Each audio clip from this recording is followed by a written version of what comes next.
সকাল সকাল কি করব? আজ সকাল সকাল কি করব?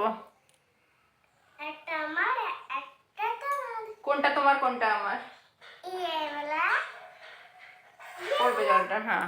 আজ আমরা করব জলের কম্পিটিশন, কে কত তাড়াতাড়ি খেতে পারে আগে, ঠিক আছে? চলো 1 1 2 3 স্টার্ট। স্টার্ট।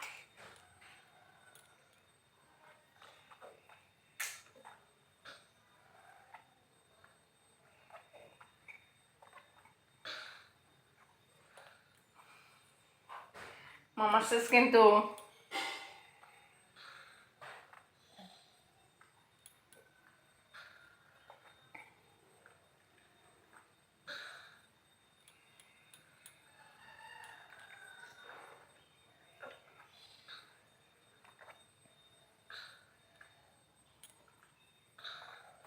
মামা কিন্তু জিতে যাবে।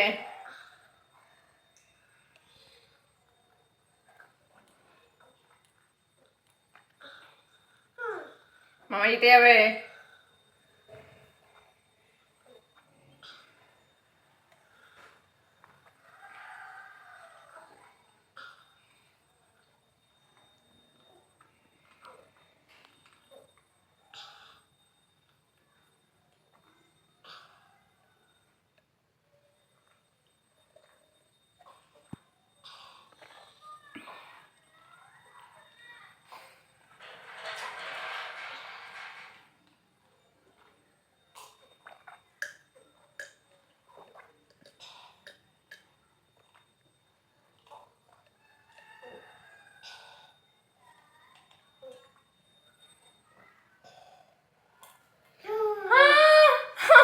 আমার এখনো এস্ট রয়ে গেছে।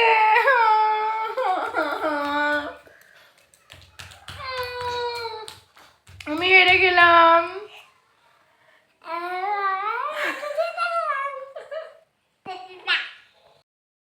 এই একটা আমার খুব বাজে অভ্যাস, আমি পিউরিফায়ারটা চালিয়ে না ভুলে যাই এটাকে বন্ধ করতে। আর আমাদের অটো কার্ডটা না বন্ধ করা আছে, তো সেই ক্ষেত্রে ওটা ওভারফ্লো হয়ে যায়। আর এখন এখন দেখুন এগুলোতে জল পড়ছে, ওভারফ্লো হয়ে গেছে। এটা চালিয়ে আমি বাইরে চলে গেছিলাম, ওভারফ্লো। আর এটা মানে মানে বরাবরই আমি এটাই করে ফেলি, মানে আমার মনেই থাকে না যে আমি পিউরিফায়ার চালিয়েছি। আপনাদের সাথেও হয়তো ওই রকমই হয় কখনো কখনো। এই অনেক দিন ধরেই অনেকটা সর জমা হয়ে গেছিলো ফ্রিজে, তো ওটা করাই হচ্ছিল না। আজ ভাবলাম ঘিটা বানিয়ে নিই। এটা আমি বিটার দিয়ে বিট করেছি, ওটা শ্যুট করতেও ভুলে গেছিলাম। এর নেক্সট টাইম যদি করি তাহলে আপনাদেরকে দেখাবো। আচ্ছা, ওই যেটা দিয়ে বিট করেছি ওইটাই বসিয়ে দিলাম, কারণ আজকে আমার দুটো কড়াই ধোয়া নেই, সেজন্য ওটাই বসিয়ে দিলাম। চলুন এটা হোক। এই ডালটা ভেঙে পড়েছে এই গাছটা থেকে আজকে। এর আগেও আপনাকে এই গাছটা দেখিয়েছিলাম, মনে আছে? তখন সুপারিগুলো জাস্ট ধরেছিল। এখন দেখুন কতটা বড় হয়ে গেছে সুপারিগুলো। আনায়া হয় এইখানটা ব্যালকানিটার কাছে বা নিচে গিয়ে দাঁড়িয়ে দাঁড়িয়ে খেলে, এই জন্য খুব ভয় লাগে ওকে এখানে বাইরে রাখতে, কারণ মাথায় পড়ে গেলে একদম বিপদ হয়ে এক্ষুনি ভেঙে পড়ে গেল এখান থেকে।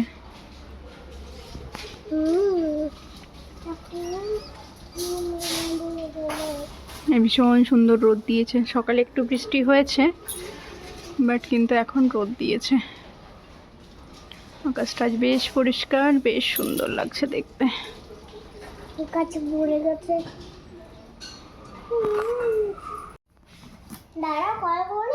কাকে কল করবে? আন্টি। কোন আন্টিকে?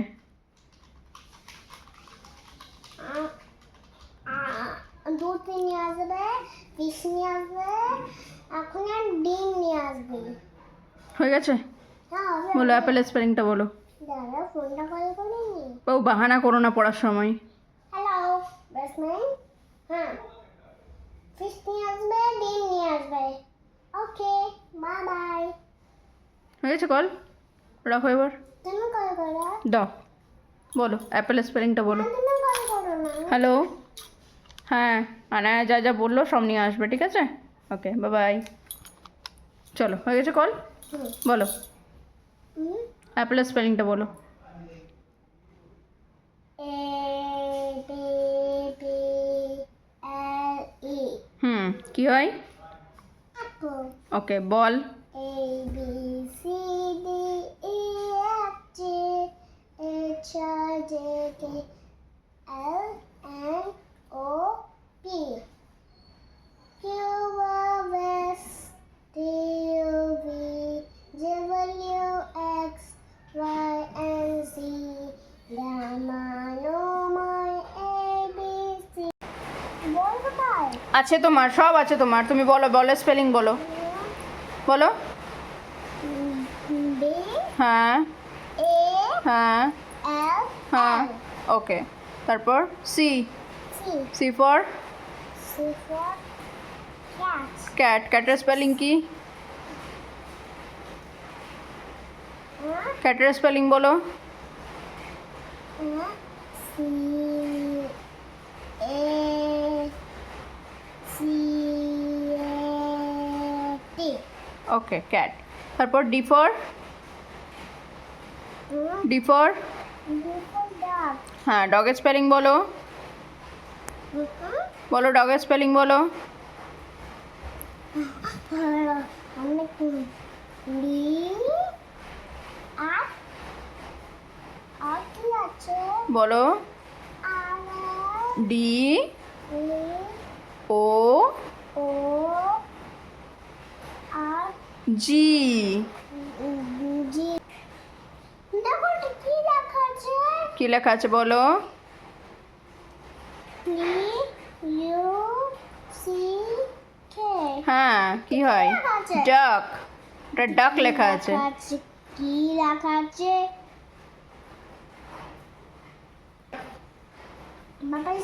বাবা এসে বাবা কি নিয়ে আসবে কি নিয়ে আসবে? টয়স স্লাইম মাম্মা বাবা টয়স নিয়ে আসবে না আমার টয়স আছে ওকে, আমার স্লাইম চাইয়ে স্লাইম চাইয়ে স্লাইম চাইয়ে স্লাইম চাইয়ে ঠিক আছে, স্লাইম চাইয়ে। বাকি পড়াগুলো মুখস্থ করো। এলিফ্যান্ট, ফ্রগ, জিরাফ, আর কি আছে একটা হ্যাট। এই চারটে স্পেলিং আগে মুখস্থ করে আমাকে বলো, তারপর স্লাইম পাবে, ঠিক আছে? চলো, এই যে হয়ে গেছে, এখানে ঘিটাও রেডি।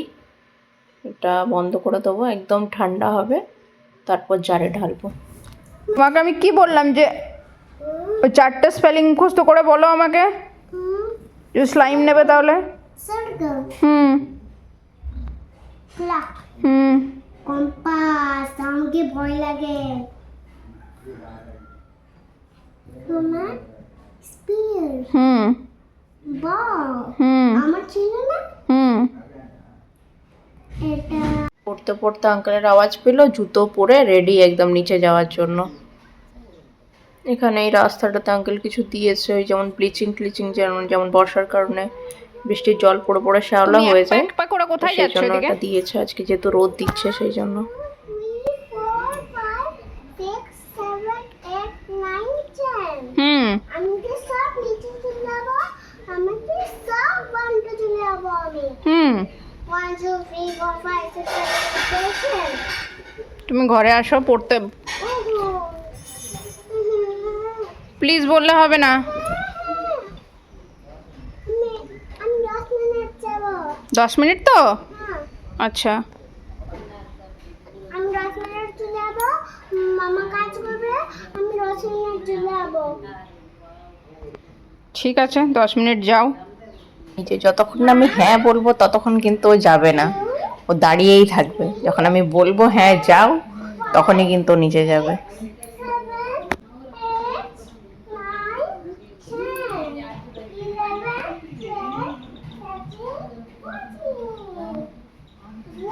14 যেও না, বাইরে যেও না, বাইরে যেও না, ওখানেই দাঁড়াও, আঙ্কেল আসছে, ওখানেই দাঁড়াও। হ্যাঁ, ওখানেই দাঁড়াও।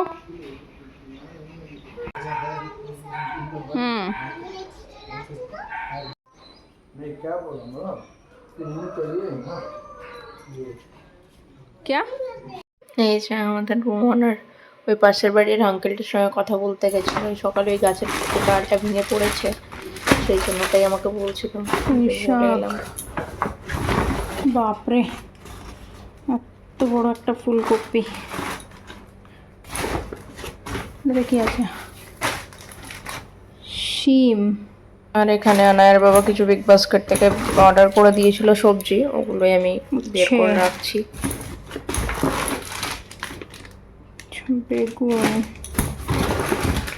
আছে কাঁচা লঙ্কা, কচু,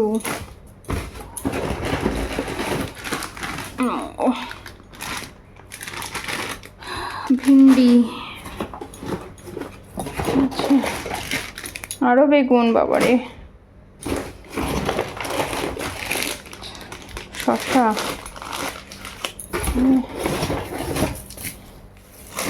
পেঁয়াজ, কি আছে, লাউ। ফুলকপিটা কিন্তু বেশ বড় আর একদম ফ্রেশ, যেমন আমাদের ওখানে শীতকালে যেমন ফ্রেশ ফ্রেশ ফুলকপি পাওয়া যায়, এখানে কিন্তু ফুলকপিটা সেরকম ফ্রেশই ছিল। এবারে এগুলো পিছিয়ে তুলে রাখি সব। বিগ বাস্কেটের সবজি খুব ফ্রেশ থাকে। আনায়াকে পড়তে বসিয়েছিলাম, ও চলে গেছে নিচে আঙ্কেলের কাছে, তো সেই জন্যই ভাবলাম চলুন রান্নাটা তাড়াতাড়ি করে ফেলি। হাফ রান্না আমার সকালেই হয়ে গেল। তো বেসিক্যালি এটা আমার ইউটিউব দেখেই বানানো, বাটার চিকেন বানাবো আজকে। ফার্স্ট টাইম বানাচ্ছি, জানি না কেমন হবে। চলুন আপনাদের সঙ্গেও শেয়ার করি আজকে রেসিপিটা। দিই যে এখানে আমি চিকেনটাকে আগে ম্যারিনেট করতে দিয়েছি। এখানে দিয়েছি আমি হচ্ছে হলুদ, নুন, আদা রসুন কাঁচা লঙ্কা বাটা, কাশ্মীরি লঙ্কার গুঁড়ো, গরম মশলা আর টক দই। এটা দিয়ে ভালো করে ম্যারিনেট করে রেখেছি। আধা ঘন্টা এটা ম্যারিনেট করতে দেব, ততক্ষণে আমি বাকি যে কাজগুলো সেগুলো করব। চলুন এটা ঢাকা দেওয়া থাক। এবার বাকি এখানে আমি কড়াইটা বসিয়ে দিয়েছি। সর্ষের তেলই ব্যবহার করব একটুখানি, আপনারা চাইলে সাদা তেল বা বাটার দিয়ে করতে পারেন। গরম হয়ে গেছে, এখানে আমি কিছু গরম মশলা নিয়েছি, তেজপাতা, জয়ফল, জয়িত্রী আর একটা দারচিনি।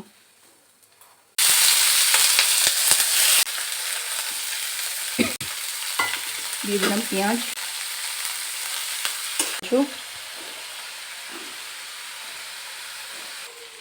আচ্ছা এখানে আদা আর রসুনের টুকরো করে দিতে পারেন, গোটা রসুন আর আদাটা টুকরো করে দিতে পারেন। আমার কাছে যেহেতু আদা রসুন বাটা ছিল সেই জন্য আমি এটা দিলাম। একটা পার্সেল এসেছিলো আর নিচে গেছিলাম মানে আর কে আনতে, সেই জন্য এখানে একটু এটা ধরে গেছে, মানে হালকা একটু বেশি ভাজা হয়ে গেছে। এখানে একটা বড় সাইজের টমেটো দিয়ে দিলাম। রাজারহাটি দুর্ঘটনা ঘাটি সেই অবস্থা। এখানে ধনে পাতা আর দুটো কাঁচা লঙ্কাও দিয়ে দিয়েছি। এবার এটাকে ঢাকা দিয়ে দেবো, টমেটোটাও যাতে সফট হয়ে যায় আর বাকি জিনিসগুলোও যাতে সফট হয়ে যায় সেই জন্য। যেটা সফট হয়ে গেছে এটাকে এবার তুলে অন্য জায়গায় রেখে দেবো আমি। ওই কড়াইয়ে দিয়ে দিয়েছি তেল, এটা সর্ষের তেল দিয়েছি। এটা খুব ভালো করে আগে গরম হয়ে, এরপর এর সাথে অ্যাড করে দিলাম এই বাটারটা। এরপর এখানে এই ম্যারিনেট করা চিকেনটা দিয়ে দেবো।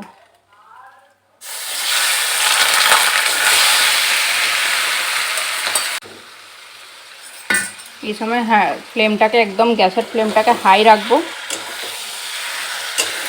কারণ যেহেতু নুন আছে দই আছে তো সেটাকে ভাজার জন্য হাই ফ্লেমে রাখতে হবে। কম করে দিলে কিন্তু এটা থেকে জল ছেড়ে দেবে।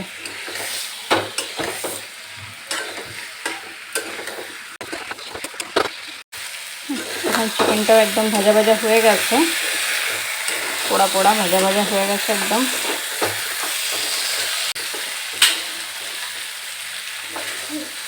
আর ততক্ষণ আমার মশলাটা একদম রেডি হয়ে গেছিলো, সেটাও আমি পিষে নিয়েছি। এবার চিকেনটা তুলে নেবো আর ওইখান কড়াইয়েই বাকি রান্নাটা করে নেবো। ওই কড়াইটাতেই একটুখানি দেবো সাদা তেল,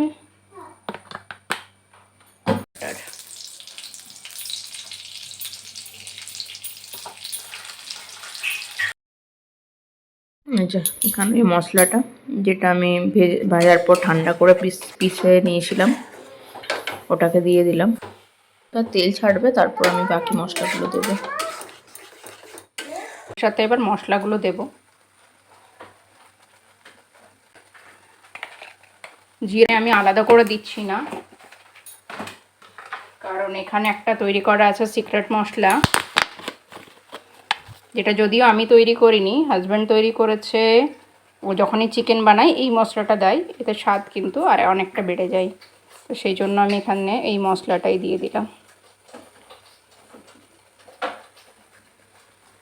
এখানে আই থিঙ্ক গোটা গরম মশলা আছে, তেজপাতা আছে, শুকনো লঙ্কা আছে, জিরে ধনে আছে। এগুলো ভালো করে রোস্ট করে নিয়ে তারপর এটাকে পেস্ট করে রেখে দেয়। আর দিলাম এখানে আমি কাশ্মীরি লঙ্কার গুঁড়ো, যেহেতু কাঁচা লঙ্কা অলরেডি দেওয়া আছে সেই জন্য ঝালটা কম করলাম। এগুলোকে খুব ভালো মতো করে মিক্স করব।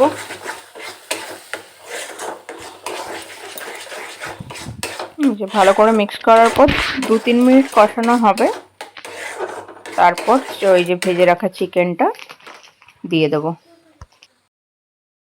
এই যে এখানে দিয়ে দিয়েছি চিকেনটা। এবার খুব ভালো করে এটাকে মিক্স করে ঢাকা দিয়ে দেবো যাতে এটা সেদ্ধ হয়। আর নামানোর আগে একটুখানি কাসুরি মেথি দিয়ে নামিয়ে নেব। আমি যেহেতু গ্রেভিটা একটু বেশি বানাবো, তো মিক্সির বাটিতেই মধ্যেই ভালো করে জল দিয়ে ধুয়ে ওই জলটাও দিয়ে দিয়েছি। একদম ঢাকা দিয়ে এটা ফুটতে দিয়ে দেবো। এখন বাজছে বিকেল 5টা, আর আমি এসেছি একটু রান্নাঘরে। অনায়া ঘুম থেকে উঠে গেছে, তোর জন্য একটু ফ্রুটস কাটবো, সেই জন্য আপনাদেরকে দেখাই। এখানে আজকে পেঁপে কাটবো, কারণ পেঁপেটা 2-3 দিন হলো আগে অর্ডার করেছি। তো সেক্ষেত্রে ওটা তখন একটু একটু কাঁচা ছিল, এখন যেহেতু পেকে গেছে, দেখুন দেখাই কত বড় পেঁপে। এই পেঁপেটা মোটামুটি 1 থেকে 1.5 কিলো হবে মনে হয়। আর এটার দাম নিয়েছে অনলি 59 রুপিস, 59 টাকা নিয়েছে। জিও মার্ট থেকে অর্ডার করি, কারণ বেশিরভাগ ফ্রুটস যেগুলো থাকে আমি অর্ডার করি কিন্তু জিও মার্ট থেকেই, কারণ খুব ভালো ভালো ওখানে ফ্রেশ ফ্রুটসও থাকে, সবজিও থাকে। সবজি কিন্তু বিগ বাস্কেটে বেশি ভালো থাকে, আর দামটা। মানে তো পেঁপে একেবারেই খেতে চাইতো না, মানে খাবেই না, মুখে খাবার দিলেই একদম ফেলে দিত। তো একদিন ওকে বলেছি যদি তুমি পাপায়া না খাবে তাহলে তোমাকে অন্য কোনো ফল খেতে হবে, যেটা মানে পাপায়ার থেকে খারাপ খেতে, যেমন কিউই। কিউইটা টক টক হয়, ওদের ভালো লাগে না খেতে। তো একদিন এনেও ছিলাম, ওকে দিয়েছি। তো ওটা তো খাইনি, তো ওকে বলেছি যে তুমি যদি পাপায়া খাবে না তাহলে তোমাকে কিন্তু কিউই খেতে হবে। তো সেদিন আমি বলেছি তাহলে চুজ করো এবার কোনটা খাবে তুমি, পাপায়া খাবে না কিউই খাবে? তো বলেছে যে না আমি তাহলে পাপায়া খাবো। তখন থেকে পাপায়া খেতে স্টার্ট করেছে। আর বেশিরভাগ ফল যেমন, হ্যাঁ কেক বানাবো। আচ্ছা কেক বানাবো, আচ্ছা পাপায়া দিয়ে কেক বানাবো। ওকে ঠিক আছে।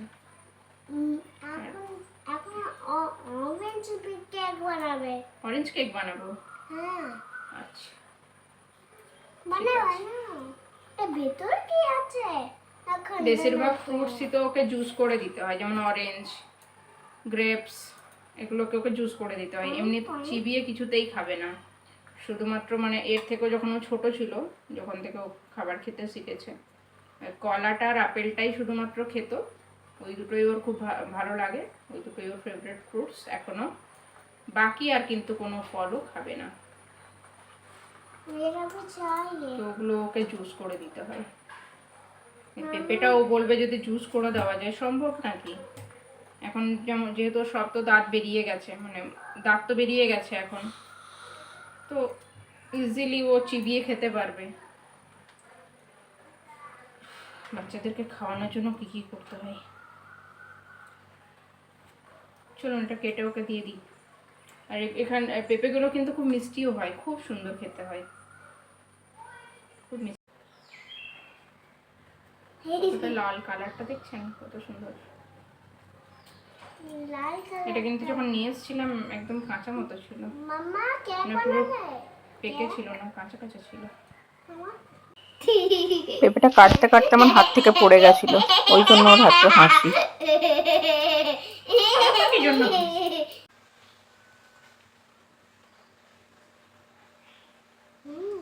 টেস্টি।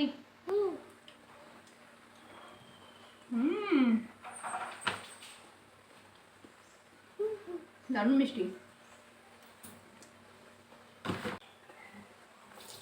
ও আমি কেক বানাইনি। এটা কি? এটা বীজ ওটা বীজ, পাপায়া। পাপায়ার বীজ। আমি একটু খাবো। দিয়ে দিয়েছি ওকে, এরকম স্মল স্মল পিস করে ওকে দিতে হয়, বেশি বড় পিস করে দিলে আবার ও খাবে না। এত বড় কেন? চলুন আজকের এই ব্লগটা আমি এখানেই শেষ করছি, আশা করছি আপনাদের ভালো লাগবে। লাইক করবেন, কমেন্ট করবেন। Take care, bye by.